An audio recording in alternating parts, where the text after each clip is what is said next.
Hey guys, welcome back. ఈరోజు మనమైతే ఒక ఫిష్ని పెంచుతున్నాం. ఏదైతే బేటా ఫిష్. చూడండి, బేటా ఫిష్. ఇదైతే స్మాల్ బేబీ గైస్. ఇది పెద్ద పెరిగితే చాలా క్యూట్గా అండ్ సూపర్గా కనిపిస్తుంది. ఇదైతే 1 month baby guys. Daily update చేస్తాను గైస్. ఇప్పుడే వెళ్ళి సబ్స్క్రైబ్ చేసుకొని బెల్ ఐకాన్ ఆల్లో పెట్టుకోండి గైస్. ఎందుకంటే మనం అప్డేట్ చేయగానే, వీడియో అప్లోడ్ చేయగానే నోటిఫికేషన్ వస్తుంది మీకు.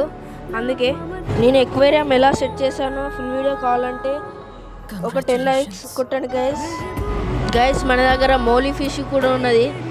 ఆ వీడియో కూడా కావాలంటే కామెంట్ చేయండి గైస్. మీకు ఇది మేలా ఫీమేలా తెలిస్తే కామెంట్ చేయండి గైస్. చూడండి, ఇదైతే బ్లూ కలర్ గైస్. నాకు రెడ్ కలర్ దొరకలేదు, బ్లూ కలర్ తెచ్చుకున్నాను. 2 fishes ఉన్నాయి గైస్ నా దగ్గర. చార్జర్ లైట్తోనైతే పెట్టాను 2 fishes. ఒక మోలీ ఫిష్ కూడా ఉన్నది.